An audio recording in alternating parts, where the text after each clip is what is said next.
તો વિદ્યાર્થી મિત્રો, આપણે આવી ચૂક્યા છે નવી વિડીયોની સાથે. આજના વિડીયોમાં આપણે ધોરણ 6નું જે વિજ્ઞાનની ચોપડી છે, જેનું નામ બદલાઈ ગયું છે, હવે એને કુતૂહલ ચોપડીને નામ આપવામાં આવ્યું છે. હવે આ ચોપડીનો પહેલો ચેપ્ટર, બરાબર, વિજ્ઞાનની અદ્ભુત દુનિયાની વાત કરીશું. આપણે અહીંયાથી સ્ટાર્ટ કરીએ.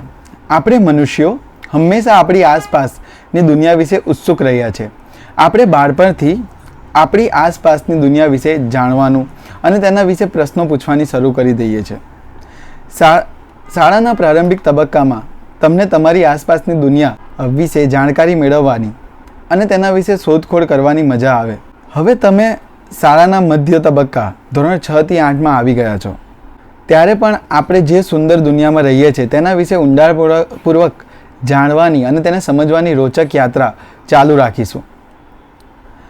પહેલાં તમારે પર્યાવરણ આવતું હતું. આ પહેલાં ફકરામાં એવું કહે છે તમારે પહેલાં પર્યાવરણ આવતું હતું, પણ હવે આ પર્યાવરણ શામાં બદલાઈ જશે કે કુતૂહલ. કુતૂહલ તો એટલે કુતૂહલને ઇંગ્લિશમાં કહેવાય ક્યુરિયોસિટી, એટલે જાણવાની જિજ્ઞાસા. હવે આ પહેલાં ફકરામાં એવું કહે છે કે ભાઈ જાણવાની જિજ્ઞાસા દરેક વ્યક્તિમાં રહેલી હોય છે અને 6 થી 8માં આ જિજ્ઞાસાને તમે વધારશો અને અલગ અલગ વસ્તુઓ, તમારી આજુબાજુ જે બની રહેલી અલગ અલગ વસ્તુઓ છે એના વિશે જાણશો કે ભાઈ આ કેમ થયું. બરાબર. વિજ્ઞાન બીજું કંઈ નથી. હવે અહીંયા એક પ્રશ્ન બી છે, વિજ્ઞાન એટલે શું? ચલો હવે એનો બી જવાબ આપણે અહીંયા મેળવીશું, જોઈ લો. તો અહીંયા તમને મળી જ જશે કે ભાઈ વિજ્ઞાન, આપણે જો આ વિજ્ઞાનની વ્યાખ્યા થઈ ગઈ.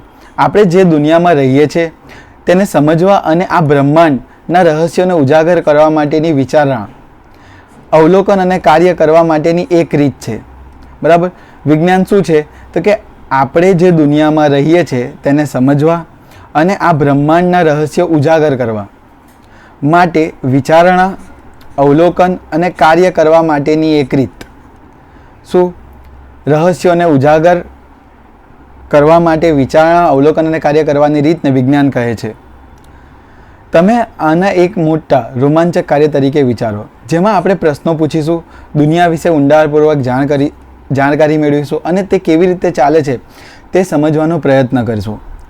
આના માટે સૌથી જરૂરી છે આપણે કુતૂહલ થવું. કુતૂહલ એટલે શું બેટા? જાણવા માટે આતુર બનવું, જાણવા માટેની આપણી ઈચ્છા વધારવી. એટલા માટે જ આ જે ચોપડી છે એનું નામ રાખવામાં આવેલું છે કુતૂહલ. પહેલાં અને વિજ્ઞાન જ કહેતા હતા, વિજ્ઞાનની ચોપડી, પણ અત્યારે હવે આનું નામ શું રાખી દેવામાં આવ્યું છે કે ભાઈ કુતૂહલ. બરાબર. હવે વિજ્ઞાનની વ્યાખ્યા આપણે સમજી ગયા.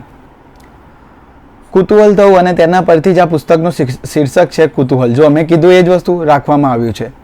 કુતૂહલ એટલે શું? તો કે ભાઈ જાણવાની જિજ્ઞાસા, જાણવા માટેની આતુરતા. વાત રેતીના નાના કણના અભ્યાસની હોય કે મોટા પર્વતની, ઘાસના નાના તણખલાની હોય કે મોટા જંગલની, તેમાં હંમેશા કંઈક નવું અને રોમાંચક જાણવાનું હોય છે. શું તમને ક્યારેય રાત્રે આકાશ તરફ જોઈને આશ્ચર્ય થયું છે કે આ તારા શા માટે ટમટમે છે? કે કોઈ ફૂલને ખીલતા જોઈને એવું વિચાર્યું છે કે તેને કેવી રીતે ખબર પડે છે કે ક્યારે ખીલવાનું છે? હવે આ બધી જ જે ક્રિયાઓ થઈ રહી છે ને આપણી આજુબાજુ, એ બધાનું કંઈક ના કંઈક કારણ છે, કંઈક ના કંઈક રીઝનથી એ બધી ક્રિયાઓ થઈ રહી છે. બરાબર. રાત થવી, દિન થવો, ફૂલ છે, ફૂલનું ખીલવું, આ બધું જ વૈજ્ઞાનિક રીતે થાય છે. બરાબર. આ તો આવી અનેક અજાયબીઓમાંથી થોડા જ ઉદાહરણો છે. વિજ્ઞાન આપણને આવી અજાયબીઓના રહસ્યો પરથી પડદો ઉઠાવવામાં મદદ કરે છે. વિજ્ઞાનની મજાની વાત એ છે કે તે દરેક જગ્યાએ, મહાસાગરની ઊંડાઈથી લઈને વિશાળતા સુધી, રસોડામાં બનતી રસોઈથી લઈને રમતના મેદાન ઘટનાઓ સુધી, વિજ્ઞાનની કેટલીક સૌથી અભૂતપૂર્વ શોધો એવી જ અકલ્પનીય જગ્યા પર થઈ છે. જો અહીંયા આપણને અલગ અલગ રણ પ્રદેશના ફોટા આપ્યા છે, દરિયા, આ આપણો આકાશગંગા છે, અહીંયા એને કહેવાય મિલ્કી વે ગેલેક્સી. વિજ્ઞાન એક વિશાળ અને અંતહીન જિગ્સો પઝલ. બરાબર. જિગ્સો પઝલ એટલે શું? કે ભાઈ નાના ટુકડાઓને જોડીને પૂર્ણ ચિત્ર બનાવવું. આપણે કરેલી દરેક નવી શોધ આ પઝલમાં એક નવો ટુકડાની જોડ છે. અને આ પઝલનું સૌથી મજાની વાત તમને ખબર છે? આપણે શું અને કેટલું શોધી શકીએ તેની કોઈ સીમા નથી, કારણ કે જ્ઞાનનો દરેક નવો ટુકડો નવા પ્રશ્ન અને નવી શોધો તરફ લઈ જાય છે. ક્યારેય આપણને ખ્યાલ આવે છે કે આ પઝલના કોઈ એક ટુકડો ખોટી જગ્યાએ મુકાઈ ગયો છે અને હવે તેની જગ્યા બદલવાની જરૂર છે. આમ નવી શોધ ઘણીવાર વિશ્વ વિશેની આપણી અગાઉની સમજને બદલી નાખે છે. બરાબર. અમુક વાર એવું થાય કે કોઈક એવી શોધ શોધાઈ જાય કે પાછળનું જે બી આપણું નોલેજ હતું એ ખોટું પડી જાય, બરાબર. એટલે વિજ્ઞાન એ નવું નવું કરવાની, બરાબર, આપણી આજુબાજુની વસ્તુઓને સમજવાનો એક વિષય છે. તમે જેમ જેમ આ પુસ્તકમાં આગળ વધશો તેમ તેમ રોચક વિચારો અને વિચારપૂર્વક પ્રયોગોમાંથી પસાર થશો તથા એ પણ જાણશો કે તે આપણા રોજિંદા જીવનમાં કેવી રીતે ઉપયોગી છે. અનુમાન કરો કે આપણે આ રીતે વધુ ને વધુ શોધ કરતા જઈએ તો શું થાય? આપણને સમજાતું જશે કે આ બધા જ વિચારો એકબીજા સાથે જોડાયેલા છે. યાદ રાખજો, આ બધા વિચારો શું છે? એકબીજા સાથે જોડાયેલા છે, બરાબર. હવે અહીંયા એક પ્રશ્ન પૂછ્યો છે. શું પ્રશ્ન છે? આ પુસ્તક દ્વારા આપણને શું શીખીશું? તો આ પુસ્તક દ્વારા છે ને આપણે આપણી આજુબાજુની વસ્તુઓને સમજવાની, કઈ રીતે સમજવી, કઈ રીતે પ્રશ્ન પૂછવા. અને વિજ્ઞાન બીજું કંઈ નથી, તમારી આજુબાજુ જે બી ઘટનાઓ થાય છે એ ઘટનાઓ કેમ થઈ, આવી વસ્તુ કેમ થઈ એ પૂછવાનું આ પુસ્તકમાં બસ એ જ શીખીશું આપણે.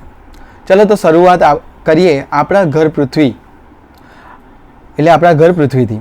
આપણે જાણીએ છીએ કે જેના પર જીવન હોય તેવો એકમાત્ર ગ્રહ પૃથ્વી છે. અત્યારે આપણને એવું જ ખબર છે કે જીવન ખાલી પૃથ્વી પર જ શક્ય છે. બાકી બીજા ગ્રહો વિશે આપણને હજુ પૂરતા પ્રમાણમાં જ્ઞાન નથી. પૃથ્વીને પોતાના પર્યાવરણ છે જેનું આપણે રક્ષણ કરવું જ જોઈએ. પૃથ્વી પરના જીવોમાં અદ્ભુત વૈવિધ્ય છે, બરાબર. અદ્ભુત વૈવિધ્ય, વૈવિધ્ય એટલે દરેક અલગ અલગ જીવ છે પૃથ્વી પર. આપણે બી રહીએ છીએ, ફરી નાના જીવજંતુઓ બી છે, પશુઓ બી છે, બધા જ અલગ અલગ, બેક્ટેરિયા બી છે, બરાબર. બધા અલગ અલગ જીવો છે અને આ પર્યાવરણ છે એટલા માટે આ જીવો જીવે છે. હવે માની લો કે આ પર્યાવરણ જ ના હોય, આ વાદળ ના હોય, આ હવા ના હોય તો આપણે જીવી શકીએ? ના જીવી શકીએ.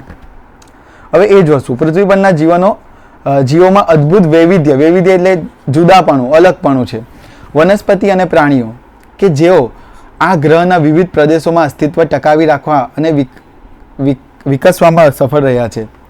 તમે બીજને છોડમાં અને ઈયળને ઇંગ્લિશમાં કેટરપિલર કહેવાય, બરાબર, ને એક સુંદર પતંગિયામાં રૂપાંતરણ થતું જોયો જ હશે, બરાબર. આ ઈયળ હોય બેટા, આ જ્યારે પાંદડાઓ ખાઈને એની આજુબાજુ કકુન જેવું આવી જાય પછી એમાંથી આ ઈયળ શું બની જાય?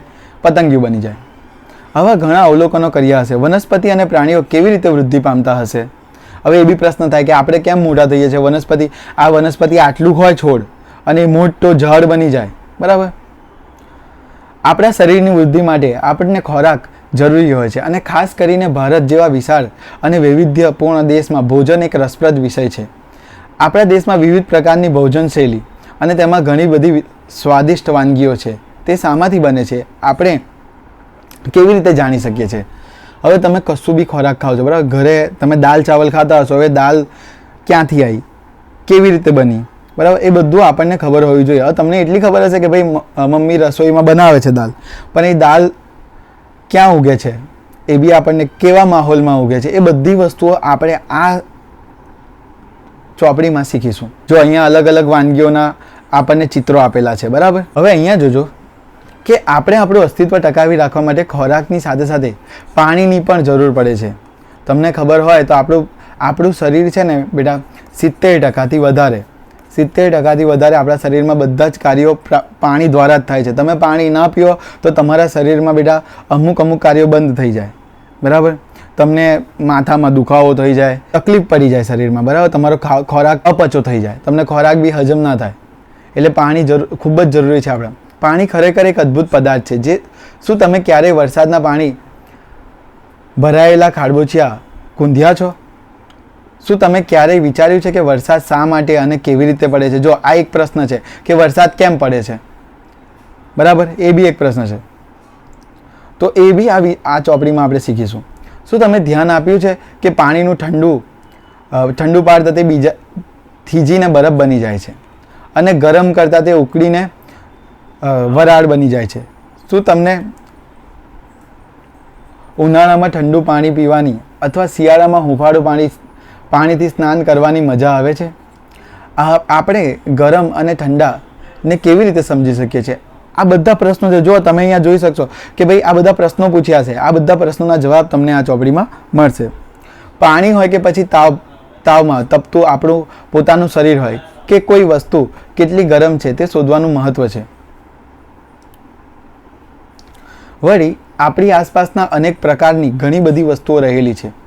આપણે જેના પર લખીએ છીએ તે કાગળ, ધાતુની ચાવી, કંપાસ પેટીમાંની પ્લાસ્ટિકની ફૂટપટ્ટી અને ભૂસવાનું રબર, પેટીના ઢાંકણાને બંધ રાખતા ચુંબક, આપણે પહેરીએ છીએ તે કપડાં, દૂધ પીવા માટેનો પ્યાલો અને બીજી ઘણી બધી વસ્તુઓ તે શામાંથી બનેલી છે? હવે આપણે આ મારા હાથમાં જે પેન છે એ શાની બનેલી છે, કેમની બની છે, એ બધા પ્રશ્નોનો જવાબ તમને હવે વિજ્ઞાન વિષયમાં મળશે. આ જ ચોપડીમાં નહીં, આવનાર અલગ અલગ ધોરણમાં તમને ધોરણ 7માં વિજ્ઞાન આવશે, ધોરણ 8માં વિજ્ઞાન આવશે, ધોરણ 9માં તમે ધીરે ધીરે બધું શીખતા જશો અને બધા પ્રશ્નોનો જવાબ તમને મળતું જશે. આપણે વિભિન્ન સામગ્રીને એકબીજાની સાથે કેવી રીતે અલગ કરીએ છીએ, બરાબર? હવે અહીંયા જોજો, આપણે જેમ જેમ આ પુસ્તકને વધુ અભ્યાસ કરશું તેમ તેમ આપણી પાસે પૃથ્વીના પરની દરેક વસ્તુ અને ઘટના વિશેના પ્રશ્નોનો અનંત યાદી બનતી જશે. પરંતુ શા માટે આપણે પ્રશ્નોની યાદી ફક્ત પૃથ્વી સુધી સીમિત રહે છે? આપણે પૃથ્વીના બહારની બાબતો જેવી કે સૂર્ય, ચંદ્ર અને આકાશમાં ટમટમતા લાખો તારાઓ વિશે પ્રશ્નો પૂછી શકીએ. તમે પર્ણની રચના વિશે શીખતા હો કે વસ્તુઓ કેવી રીતે ગતિ કરે છે તેના વિશે, કે પછી મગફળીના બીજના છોતરાને કેવી રીતે અલગ કરી શકાય તેના વિશે. આ પુસ્તકનું દરેક પ્રકરણ તમારી પૃચ્છા એટલે ઇન્ક્વાયરી, તમારી જે બી બેટા તમારા પ્રશ્નો છે એનો ભાવ જાગૃત કરશે. આશા છે કે તમારા મનમાં અનેક પ્રશ્નો ઉદ્ભવશે. જો મિત્રો, તમે જેટલા પ્રશ્નો તમારા મગજમાં વિચારી શકો છો ને એ બધા પ્રશ્નોને દબાવવાના નથી. તમારા કોઈ બી શિક્ષકો એને પૂછો કે સાહેબ આ કેમ થયું, આ કેવી રીતે થયું. જો તમે આવી રીતે પ્રશ્ન પૂછતા થશો ને તો જ જઈને તમને વિજ્ઞાન આવડશે, નહીંતર તમને વિજ્ઞાન નહીં આવડે બેટા. તમે પ્રશ્ન પૂછતા થાવ. કદાચ તમારું ધ્યાન પણ નહીં ગયો હોય કે તમે આમાંના ઘણા પ્રશ્નોનો જવાબ શોધવાનું શરૂ પણ કરી દીધું છે. ધારો કે લખતા તમારી પેન અટકી જાય છે, તમે શું કરશો? હવે પેન અટકી ગઈ, માની લો લખતા અટકી ગઈ. તમે પહેલાં તો અહીંયા તમારામાં કેટલાય હોશિયાર વિદ્યાર્થીઓ છે, પેનને જ ખોલી નાખશે. લે ભાઈ, પેનને ખોલી અને જોશે કે ભાઈ પેનમાં જો રિફિલ હશે તો પછી શું કરશો? તમે હલાવશો પેનને, હલાવીને ચેક કરશો કે ભાઈ આ પેનમાં. પછી અમુક વિદ્યાર્થીઓ શું કરશે? પાછળથી ફૂંક મારશે કે ભાઈ રિફિલ જો અંદર અટકી ગઈ હોય તો નીકળી જાય, એટલે નીચે આવી જાય. અને જો રિફિલ જ નહીં હોય તો તમે શું કરશો? પેન બદલી નાખશો, બરાબર? એટલે તમે આવા બધા જ શું કહેવાય, આ જે તમે પ્રક્રિયાઓ કરીને એ બધું જ તમારી વૈજ્ઞાનિક ઢબ કહેવાય કે ભાઈ પહેલાં પ્રોબ્લેમ શું થઈ કે પેન બંધ થઈ ગઈ, પછી એ પ્રોબ્લેમનું તમે સોલ્યુશન તરફ ગયા. જે સોલ્યુશન તરફ જાઓ ને, મીન્સ કે એને સુધારવાની કોશિશ કરો ને, એ બી વિજ્ઞાન જ છે. કદાચ તમારી જાતને પ્રશ્ન પૂછશો, મારી પેન લખતા શા માટે અટકી ગઈ? તમે અનુમાન કરશો કે સહી પૂરી થઈ ગઈ હશે. હવે તમે તમારી પેનને ખોલીને રિફિલ તપાસશો. મેં જે કીધું એ જ વસ્તુ અહીંયા વાત થશે, બરાબર? તમારા અનુમાનની ચકાસણી. જો રિફિલ ખાલી હશે તો તમે માનશો કે તમારું અનુમાન સાચું હતું. પણ જો રિફિલ ખાલી ન હોય, અવલોકન કરો તો તમે શું કરશો? મેં કીધું એમ કે તમે ફૂંક મારશો અથવા હલાવશો, બરાબર? હવે આ અનુમાન સાચું છે કે નહીં તે ચકાસવા તમે બીજું કંઈક કરશો. હા, વાસ્તવમાં વિજ્ઞાનમાં આ રીતે જ કાર્ય કરે છે. વિજ્ઞાન પણ તમારી પેન શા માટે અટકી ગઈ તે જાણવા માટે તમે કરેલા પ્રયાસોને વૈજ્ઞાનિક પદ્ધતિનું એક ઉદાહરણ છે, બરાબર? આ વૈજ્ઞાનિક પદ્ધતિનું એક ઉદાહરણ થયું. તમારી પેન કેમ અટકી ગઈ? અત્યારે માની લો તમને પ્રશ્ન થાય કે ભાઈ હવે આવા જો અહીંયા ચાલો વિચારીએ અને લખીએ. જો આ મસ્ત છે, આવી કોઈ એક સમસ્યા કે જેના તમે ઉકેલવાનો પ્રયત્ન કર્યો હોય પણ તેના વિશે લખો, બરાબર? કોઈ એક એવી કોઈ પ્રોસેસ હોય જે તમે કરી હોય એના વિશે લખો, તો તમે શું લખશો? તો કેટલીક વાર તમને એવું થયું છે કે ભાઈ ગાડી તમારી બંધ, અથવા તમે જે બાઇક ચલાવો અથવા તમારી સાયકલ છે એ સાયકલ તમારી ચાલતી કે તમે પેન્ડલ મારો તો એ સાયકલ ન ફરે, બરાબર? તો તમે શું કરશો? ઉતરશો અને ચેક કરશો કે ચેન તો નહીં ઉતરી ગઈ ને. જો ચેન ઉતરી ગઈ હશે તો તમે ચેન ચડાવી દેશો અને પછી સાયકલ ચલાવશો એટલે સાયકલ ચાલુ થઈ જશે. પણ ચેન બી ઉતરી નહીં હોય તો બી તમે પેન્ડલ મારશો તો એ સાયકલ આગળ નહીં વધે. તો તમે શું ચેક કરશો કે ભાઈ અંદરની બેરિંગ કે એના જે ચક્ર છે એ ફરવાના બંધ નહીં થઈ ગયા એના અંદર, બરાબર? એટલે તમે બધું ચેક કરશો. આ બી એક વૈજ્ઞાનિક પદ્ધતિ જ છે. વિજ્ઞાન એ માત્ર તથ્યો અને આંકડાકીય યાદ રાખવા અથવા પ્રયોગ કરવા વિશે નથી. વિજ્ઞાન એટલે એવી પ્રક્રિયાઓ ના ક્રમિક સોપાનોનું અનુસરવું કે જે આપણને થતા પ્રશ્નો જવાબ શોધવા મદદરૂપ થાય છે.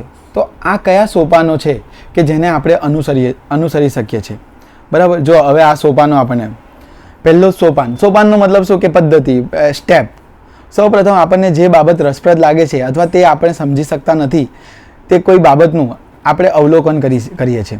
હવે તમે એવી અમુક પ્રોસેસ ના સમજી શકો અથવા પદ્ધતિઓ ના સમજી શકો. લાઈક હું તમને કહું કે ભાઈ વિમાન કેવી રીતે ઉડે છે, એમ તો તમને ઇન્ટરનેટ પર મળી જાય કે ભાઈ કઈ રીતે ઉડે છે, પણ અત્યારે તમને નહીં ખબર હોય ને તો તમે એ સમજશો કે ભાઈ તમને રસપ્રદ લાગશે કે ભાઈ એ ઉડ્યું કેમનું. તો તમે રિસર્ચ કરશો, યુટ્યુબ પર જાણશો, વિડીયો જોશો તો તમને ખબર પડશે કે વિમાન ભાઈ હવામાં કઈ રીતે ઉડે છે, શું થયું, કેમનું ઉડ્યું. આ અવલોકનો આપણને આશ્ચર્યચકિત કરે છે અને કદાચ આપણને તેના વિશે પ્રશ્ન ઉદ્ભવે છે. ત્યારબાદ આપણે તે પ્રશ્નને સંભવિત જવાબનું અનુમાન કરીએ છીએ. આપણે પ્રયોગો અથવા વધુ અવલોકનો દ્વારા આ અનુમાનની ચકાસણી કરીએ છીએ. તે પછી આપણને ખરેખર પ્રશ્નનો જવાબ મળ્યો કે નહીં તે નક્કી કરવા આપણે પરિણામોનું વિશ્લેષણ કરવાનો પ્રયાસ કરીએ છીએ. બરાબર, આપણે જાણવાનો પ્રયત્ન કરીશું, રિસર્ચ કરીશું, આપણને ખબર પડશે. હવે જો વૈજ્ઞાનિકો એટલે કે એવા લોકો જે સમસ્યાઓનો ઉકેલ મેળવવા કે કોઈ નવી શોધ કરવા વૈજ્ઞાનિક પદ્ધતિનો ઉપયોગ કરે. હવે વૈજ્ઞાનિક કોને કહેવાય? જો વૈજ્ઞાનિકની વ્યાખ્યા આપી તો તમને પરીક્ષામાં કદાચ પૂછાય. બરાબર, વૈજ્ઞાનિક એટલે કે એવો વ્યક્તિ કે જે સમસ્યાનો ઉકેલ મેળવે અને કોઈ નવી શોધ કરવા વૈજ્ઞાનિક પદ્ધતિનો ઉપયોગ કરે તેને વૈજ્ઞાનિક કહે છે. બરાબર, તો કોઈ પણ વ્યક્તિ કે જે વૈજ્ઞાનિક પદ્ધતિ અનુસરે છે, આપણને એવું લાગે છે કે ભાઈ જે બધા ગણિતના ઇક્વેશનો કરતો હોય, જેને બધું આવડતું હોય એ વૈજ્ઞાનિક. ના, તમે બી વૈજ્ઞાનિક બની શકો છો. તમે કશું એક નવું વૈજ્ઞાનિક જયારે કંઈક નવું શોધી નાખો તો તમે પણ વૈજ્ઞાનિક છો. બરાબર, એટલે એવું જરૂરી નથી કે બહુ ભણે એ જ વૈજ્ઞાનિક બને. ના, જે કોઈ બી વસ્તુ નવી શોધે ને એ વૈજ્ઞાનિક છે. કોઈ પણ વ્યક્તિ કે જે વૈજ્ઞાનિક પદ્ધતિ અનુસરે છે તે વૈજ્ઞાનિકની જેમ કાર્ય કરે છે તેમ કહેવાય. રસોઈ બનાવતી વખતે કોઈને કુકરમાંથી દાળ બહાર નીકળતી જોઈ નવાઈ લાગી શકે છે. શું કુકર વધુ પડતું પાણી હશે? કુકરમાં અડધું પાણી હોય તો એ દાળ બહાર નીકળે તો આપણને એવું થાય કે કુકરમાં પાણી વધારે હશે, પણ એવું નહીં હોતું બેટા. આપણે એ આગળ સમજીશું. સાયકલના સમારકામ કરનાર વિશે વિચારો, જે શોધવાનો પ્રયાસ કરે છે કે ટાયરમાંથી હવા કેમ નીકળી. તમે કોઈ દિવસ પંચર બનાવતા જોયું હોય તો એ પાણીમાં ચેક કરશે અને જ્યાં પરપોટા આવશે ત્યાં એ પછી એને ખબર પડી જાય કે ભાઈ અહીંયાથી હવા નીકળે છે. પછી એ પંચર ત્યાં એક પેચ મારી દેશે અથવા એ ત્યાં એ મારી દેશે એટલે પછી પંચર બની જશે. વિદ્યુત બલ્બ શા માટે પ્રકાશિત થતું નથી? શું બલ્બમાં કોઈ ખરાબી હશે? સ્વિચમાં કે ભાઈ ઇલેક્ટ્રિસિટી નહીં હોય, મીન્સ કે વિદ્યુત નહીં મળતી હોય એને. ચલો વિચારીએ અને લખીએ. રોજિંદા જીવનની કોઈ એક એવી પરિસ્થિતિનું વર્ણન કરો જ્યાં તમને લાગે છે કે કોઈ વ્યક્તિ વૈજ્ઞાનિક પદ્ધતિ અનુસરે છે. બરાબર, હવે રોજિંદા જીવનમાં તો એવી ઘણી પદ્ધતિઓ છે કે જ્યાં તમે બી વૈજ્ઞાનિક પદ્ધતિઓનું વર્ણન કરો છો. માની લો કે તમે કોઈ એક રિમોટવાળી કાર લાયા. બરાબર, એ કાર બંધ થઈ ગઈ. તમે રિમોટથી કારને ઓન કરવાનો પ્રયત્ન કરો છો, કારમાં લાઇટ બી થાય છે પણ કાર આગળ નહીં વધતી. પહેલાં તમે શું કરશો કે ભાઈ પહેલાં એના જે બી સેલ હશે, બરાબર, જે બી એના બેટરીઝ હશે એ કાઢી નાખશો તમે અને પછી નવી બેટરી નાખીને ટ્રાય કરશો. બેટરીથી ચાલુ થઈ જશે, તમે સમજી જાય કે એનો અંદર બેટરી ખલાસ થઈ ગયેલી. પણ જો બેટરી નાખ્યા પછી બી ચાલુ નહીં થાય તો આપણને ખબર પડશે કે ભાઈ કાં તો રિમોટમાં તકલીફ આવી છે કાં તો આપણી કારમાં તકલીફ આવી છે. બરાબર, આ એક જે પદ્ધતિ આપણે અનુસરી એ બી એક વૈજ્ઞાનિક પદ્ધતિ છે. શું હવે તમને ખ્યાલ છે કે રોજિંદા જીવનમાં એવી ઘણી પરિસ્થિતિઓ છે કે જેમાં આપણે જાણે અજાણે વૈજ્ઞાનિક પદ્ધતિનો ઉપયોગ કરીએ છીએ. આપણે બધા એક હદ સુધી વૈજ્ઞાનિક પદ્ધતિનો ઉપયોગ કરીએ છીએ, પરંતુ વિજ્ઞાનનું શિક્ષણ આપણામાં મોટી સમસ્યાના સમાધાન અને બ્રહ્માંડના ગૂઢ રહસ્યો ઉકેલવા મેળવવાની ક્ષમતામાં વધારો કરે છે.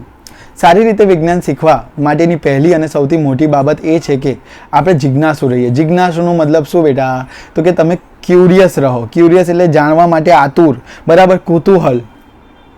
અને આપણી આસપાસની બાબતોને ધ્યાનથી અવલોકન કરીએ. અવલોકન એટલે શું?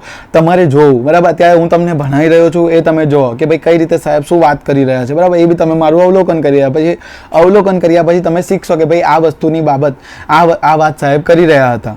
બરાબર, યાદ રાખજો કે જ્યારે આપણે જિજ્ઞાસુ રહીએ છીએ તથા કેવી રીતે અને શા માટે. જો આ પ્રશ્ન યાદ રાખવાના કે ભાઈ તમારા મનમાં એવું હોય કે કેવી રીતે અને શા માટે એવા પ્રશ્નો પૂછવા લાગીએ છીએ, ત્યારે આપણને ખ્યાલ આવે છે કે દુનિયા એવી બાબતોથી ભરેલી છે કે જેના વિશે આપણે જાણતા નથી, અને હજુ એવી કેટલી બાબતો છે કે જેના વિશે શોધ કરવાની બાકી છે. બરાબર. હવે ચાલો વિચાર કરીએ અને લખીએ. જો આવા નાની નાની પ્રવૃત્તિઓ છે ને, પ્રવૃત્તિ 1.2, પ્રવૃત્તિ 1.3, આ બધી પ્રવૃત્તિઓ હું તમને છે ને આગળના લેક્ચરમાં હું તમને લખેલી પ્રવૃત્તિઓ હું તમને આપી દઈશ. બરાબર. ચર્ચા કરીશું આપણે.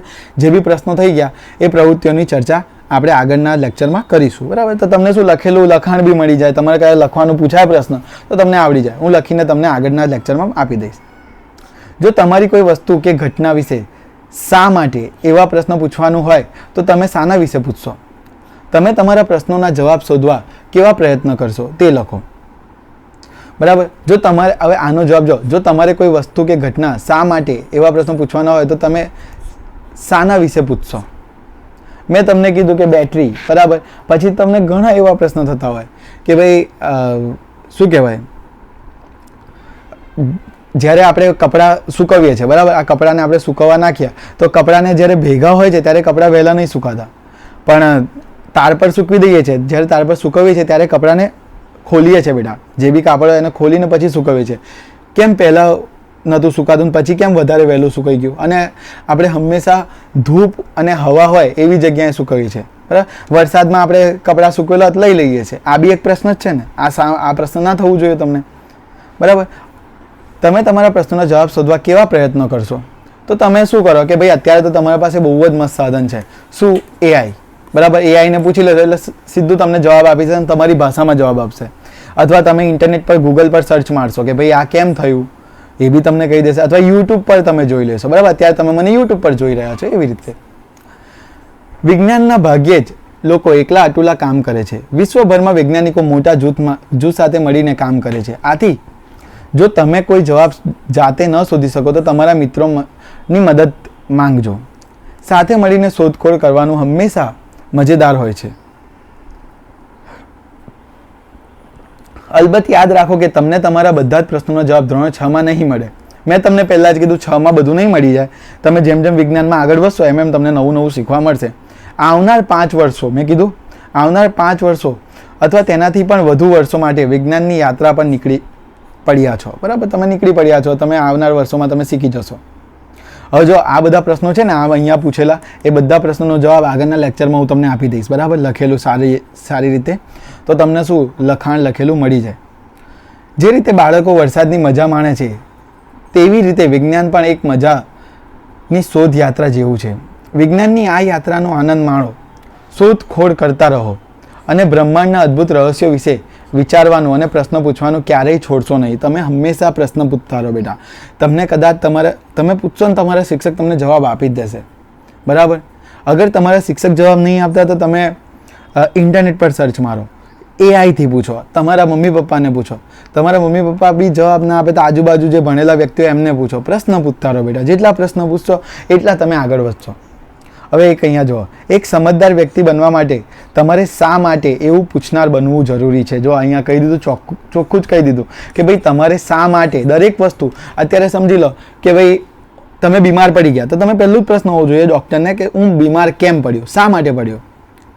અથવા કોઈક મરી જાય છે તો એ કેમ મરી ગયો, શા માટે મરી ગયો. બરાબર. આ બધા પ્રશ્નો છે. આ ગાડી ચાલે છે તો કેમ પેટ્રોલથી જ ચાલે છે? એ ગાડીમાં હું ડીઝલ નાખી દઉં શું થાય? ડીઝલની જગ્યાએ પાણી નાખી દો શું થાય? પાણીથી ના ચાલે. આ શા માટે પ્રશ્નો છે? કેમ કોઈએ હજુ સુધી શોધ્યું નહીં કે પાણીથી ચાલતી બાઇક કે પેટ્રોલ કેમ બનાવ્યું નથી?